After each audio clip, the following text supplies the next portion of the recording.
कहानी 1985 में शुरू होती है। एक भयानक तूफानी रात थी। लाइटहाउस कीपर थॉमस को किनारे पे एक बेहोश औरत मिली, जिसके पेट पर गहरा जख्म था। वो उसे घर लाता है और पनाह देता है। होश आने पर वो काफी डरी हुई थी, मगर थॉमस ने बड़े प्यार से उसकी देखभाल की। उसने बताया उसका नाम अटलाना है, अटलांटिस की रानी, और बस यहीं से दोनों की प्रेम कहानी शुरू हो गई। थॉमस और अटलाना ने अगले कुछ साल साथ बिताए और उनका बेटा आर्थर पैदा हुआ। सब कुछ बढ़िया चल रहा था कि एक दिन अटलांटियन कमांडोज ने घर पर धावा बोल दिया ताकि अटलाना को पकड़कर वापस उसके मंगेतर किंग ऑरवैक्स के पास ले जा सके। अटलाना ने डटकर मुकाबला किया और कमांडोज को धूल चटा दी ताकि वह थॉमस और आर्थर को बचा सके। अटलाना ने कहा कि उनकी हिफाजत के लिए उसे अटलांटिस लौटना होगा, पर वादा किया कि वो जरूर वापस आएगी। उसने थॉमस को आखिरी किस किया और समंदर में कूद गई, अपना ट्राइडेंट आर्थर के लिए छोड़ गई जब वह तैयार हो। सालों बाद हम आर्थर को बचपन में एक्वेरियम की स्कूल ट्रिप पर देखते हैं। वो मछलियों से बातें कर रहा था। तभी दो बदमाश उसका मजाक उड़ाने लगे। अचानक एक शार्क ने कांच पर टक्कर मारी, हल्की दरार आ गई और सब डर गए। सबने हैरानी से देखा कि सारे समुद्री जीव आर्थर के पीछे इकट्ठा हो गए। उसकी आंखें पीली चमक रही थी, क्योंकि सब उसके हुक्म के गुलाम थे। 20 साल बाद जेसी केन और उसका बेटा डेविड कुछ पायरेट्स के साथ एक सबमरीन पर कब्जा कर लेते हैं। क्रू को काबू करने के बाद विलेंस को लगता है कि वो किसी चीज से टकराए, या शायद कोई उनसे टकराया। ये जवान आर्थर था, यानी एक्वामैन, जो मदद के लिए आया। वो सबमरीन में घुसा और पायरेट्स की धुलाई शुरू कर दी। सबको आसानी से ढेर किया और फिर कैन्स की तरफ बढ़ा। जेसी ने आर्थर पर आरपीजी दागा। सोचा कि उसे मार दिया, पर आर्थर खड़ा हो गया और उसे खरोंच तक नहीं आई। जवाब में आर्थर ने जेसी के सीने में वार किया। सबमरीन में पानी भरने लगा और जेसी एक एक्सप्लोसिव के नीचे दब गया। डेविड ने बाप को निकालने की बहुत कोशिश की और आर्थर से मदद की भीख मांगी, पर उसने जेसी को बचाने से इनकार कर दिया, क्योंकि उन्होंने बेगुनाह लोगों की जान ली थी। डेविड जेसी को बचाने में लगा रहा, पर जेसी समझ गया था कि खेल खत्म है। उसने ग्रेनेड निकाला और डेविड को वहां से निकलने और आर्थर को मारने का हुक्म दिया। डेविड ना चाहते हुए भी निकल गया और जेसी ने ग्रेनेड फोड़ दिया। आर्थर ने बाकी लोगों की जान बचाई, जबकि डेविड एक दूसरी सबमरीन में वहां से भाग निकला।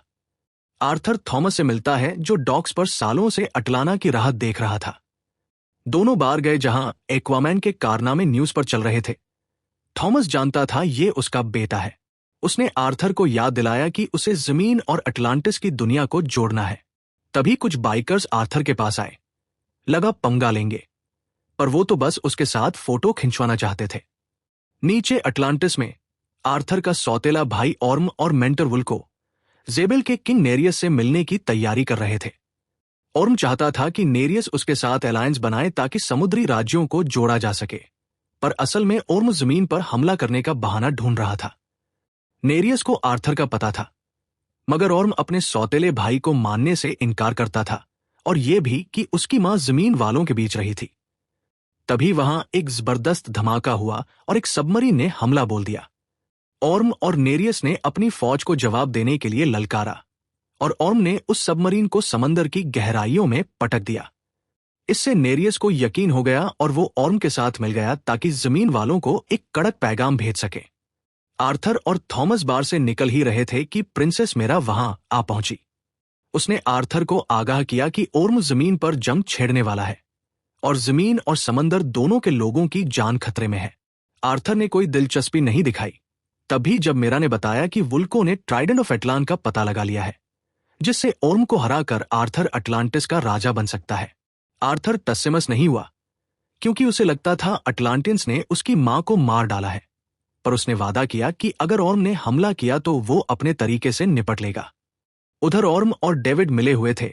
उसी ने सबमरीन हमला करवाया था। ऑर्म ने डेविड को उसकी पेमेंट दी, पर डेविड को तो बस आर्थर को अपने हाथों से खत्म करना था। एक खौफनाक टाइडल वेव शहर की तरफ बढ़ी जब आर्थर और थॉमस घर जा रहे थे। लहर ने उनके ट्रक को उड़ा दिया और आर्थर बाहर जा गिरा। वह घबराकर तैरता हुआ पिता के पास गया और मेरा की मदद से उन्होंने थॉमस को पानी से निकालकर होश में लाया। आर्थर ने चारों तरफ हुई तबाही देखी और आखिरकार ऑर्म को रोकने के लिए मेरा का साथ देने को राजी हो गया। दोनों समंदर में कूदने के लिए एक चट्टान पर गए, वही जगह जहां वुल्को ने आर्थर को उसकी ताकत का इस्तेमाल करना सिखाया था। आर्थर और मेरा वाटरक्राफ्ट में बैठकर अटलांटिस से होते हुए एक डूबे हुए जहाज पर वुल्को से मिले। उसने बताया कि एटलान के ट्राइडेंट की कहानी सच है। वो पहले राजा एटलान का था और बेहद शक्तिशाली स्टील से बना था, ताकि कोई लायक इंसान ही अटलांटिस पर राज कर सके। उस जमाने में अटलांटिस जमीन पर खुशहाल और टेक्नोलॉजी में बहुत आगे था, लेकिन ताकत की भूख ने उनका विनाश कर दिया और अटलांटिस समंदर की तलहटी में समा गया। हालांकि उनकी टेक्नोलॉजी ने उन्हें पानी में सांस लेना सिखाया, पर कुछ लोग बदलकर भयानक जानवर बन गए। राजा एटलान ने बाकी जिंदगी बनवास में काटी। वुल्को ने उन्हें एटलान का पता लगाने के लिए एक सिलेंडर दिया। बस तभी वहां कमांडोज ने हमला बोल दिया। आर्थर और मेरा ने डटकर मुकाबला किया, पर मर्क अपनी तगड़ी टीम के साथ आया और आर्थर को दबोच लिया।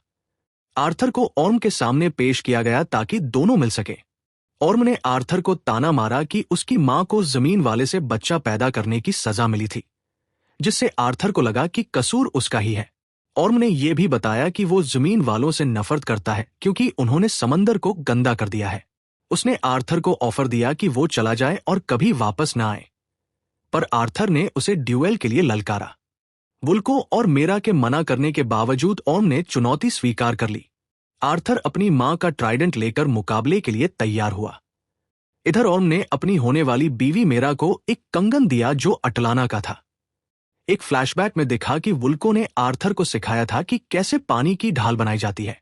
नन्हे आर्थर को लगता था कि मां उसे छोड़ गई क्योंकि वो उनसे प्यार नहीं करती थी, पर वुल्को ने बताया कि उसे द ट्रेंच के जानवरों के आगे डालकर मार दिया गया था। वर्तमान में आर्थर रिंग ऑफ फायर पहुंचा, जहां जोश से भरी भीड़ ऑर्म के साथ थी। आर्थर ने दमदार टक्कर दी, मगर ऑर्म ने उसे जान से मारने के लिए लावा में खींचने की कोशिश की। आर्थर किसी तरह ऑर्म की पकड़ से छूटा, पर उस दुष्ट राजा ने आर्थर का ट्राइडेंट तोड़ दिया। इससे पहले कि ऑर्म आखिरी वार करता, मेरा ने बीच में आकर आर्थर को बचा लिया। दोनों वाटरक्राफ्ट में भागे और ऑर्म के आदमियों ने पीछा किया। उनकी शिप उड़ा दी गई, पर वो बच निकले, जबकि ऑर्म को लगा वो मारे गए। दोनों ने एक व्हेल के मुंह में छुपकर जान बचाई जो आर्थर ने ही बुलाई थी। ऑर्म को खबर मिली कि आर्थर और मेरा जिंदा है। उसने कमांडोज को ढूंढने भेजा, पर नेरियस ने दबाव डाला कि मेरा को सही सलामत वापस लाया जाए। ऑर्म ने फिर डेविड से संपर्क किया और उसे आर्थर और मेरा को ढूंढने का काम दिया। साथ ही अटलांटियन हथियार भी दिए ताकि आर्थर का काम तमाम हो सके। डेविड ने उन हथियारों और सूट में अपने हिसाब से कुछ बदलाव किए। आर्थर और मेरा प्लेन से सहारा डेजर्ट गए और बिना पैराशूट के ही कूद गए। चलते चलते वो एक गड्ढे में गिरे जो उन्हें एक पुराने मंदिर में ले गया जहां एटलान का ट्राइडेंट बना था। मेरा ने सिलेंडर एक प्लेटफॉर्म पर रखा, पर कुछ हुआ नहीं जब तक उसे याद नहीं आया कि इसे पानी से चलाना होगा। पानी डालते ही एटलान का होलोग्राफिक मैसेज चालू हुआ जिसमें ट्राइडेंट का पता लिखा था। आर्थर को एक बोतल मिली जिसके अंदर नक्शा था जो बता रहा था कि अगली मंजिल सिसिली है। उधर ऑर्म फिशरमैन किंग से मिला ताकि वो उसकी फौज में शामिल हो जाए, पर किंग ने इनकार कर दिया, तो ऑर्म ने सबके सामने उसका गला काट दिया। फिर उसने किंग की बीवी और बेटी को हुक्म दिया कि उनकी सेना अब उसके साथ लड़ेगी। आर्थर और मेरा सिसिली पहुंचे और थोड़ी देर वहां के माहौल का मजा लिया। वो पुराने नेताओं की मूर्तियों के पास गए ताकि ट्राइडेंट का पता चल सके। आर्थर ने एटलान के मैसेज के हिसाब से रोमुलस की मूर्ति के हाथ में बोतल रखी। बोतल रखते ही उन्हें ट्राइडेंट का रास्ता दिखा जो ट्रेंच में था। तभी डेविड और कमांडोज ने हमला कर दिया और डेविड ने अपना नाम ब्लैक मांटा बताया। उसने अपने हेलमेट से आर्थर पर लेजर छोड़ा और पानी को प्लाज्मा बनाकर हमला किया। मेरा कमांडोज से भिड़ गई और आर्थर मांटा से लड़ने लगा। मेरा ने लाल शराब का इस्तेमाल करके बाकी कमांडोज का काम तमाम कर दिया। आर्थर ने मांटा को हवा में उड़ा दिया, जिससे मांटा की अपनी लेजर उसी पर लगी और वो समंदर में जा गिरा। घाव पर मरहम लगाने के बाद आर्थर और मेरा एक जहाज लेकर ट्राइडेंट की ओर बढ़े। आर्थर ने बताया कि वो खुद को जिम्मेदार मानता है कि डेविड उसका दुश्मन बना और उसे शक था कि वो एक लायक राजा है या नहीं। मेरा ने समझाया कि वो गलत सोच रहा है और वो ही इंसान और समंदर के बीच की कड़ी है। ओर्म को पता चल गया कि वुल्को उसके खिलाफ था, तो उसने उसे कैद करवा दिया। तूफान में सफर करते वक्त ट्रेंच के जानवरों ने आर्थर और मेरा पर हमला कर दिया। उन्होंने मुकाबला किया पर तादाद इतनी थी कि उन्हें पानी में कूदना पड़ा। जब लगा कि अब सब खत्म, तभी किसी अनजान शक्ति ने उन्हें बचाया और किसी और जगह ले गई। आर्थर की हैरानी का ठिकाना नहीं रहा। वो अटलाना थी। सालों बाद उसने अपनी मां को गले लगाया। उसने बताया कि थॉमस आज भी उसका इंतजार कर रहा है। अटलाना ने बताया कि वो सजा से कैसे बची और यहां अनजान समंदर में फंस गई थी। उसने इशारा किया कि ट्राइडेंट उस झरने के पीछे है और सिर्फ सच्चा राजा ही उसे लेकर वापस आ सकता है। मां और मेरा ने आर्थर का हौसला बढ़ाया। आर्थर अंदर गया तो उसका सामना कराथेन से हुआ, एक विशालकाय मॉन्स्टर जो ट्राइडेंट की रक्षा करती थी। उसने आर्थर पर हमला किया, पर आर्थर ने अपनी शक्ति से उससे बात की, जो सिर्फ एटलान कर सकता था। जब कराथेन ने पूछा कि वो ट्राइडेंट के लायक क्यों है, तो उसने कहा, मैं लायक नहीं हूं, बस दोनों दुनिया को बचाना चाहता हूं। कराथेन मान गई और आर्थर ने एटलान के कंकाल से ट्राइडेंट खींच लिया, जिससे उसे नई शक्ति और सूट मिला। ओर्म, जो अब खुद को ओशन मास्टर कहता था, अपनी फौज के साथ जमीन पर हमला करने को तैयार था। आर्थर और मेरा ने कराथेन और समुद्री जीवों के साथ मिलकर जवाबी हमला किया।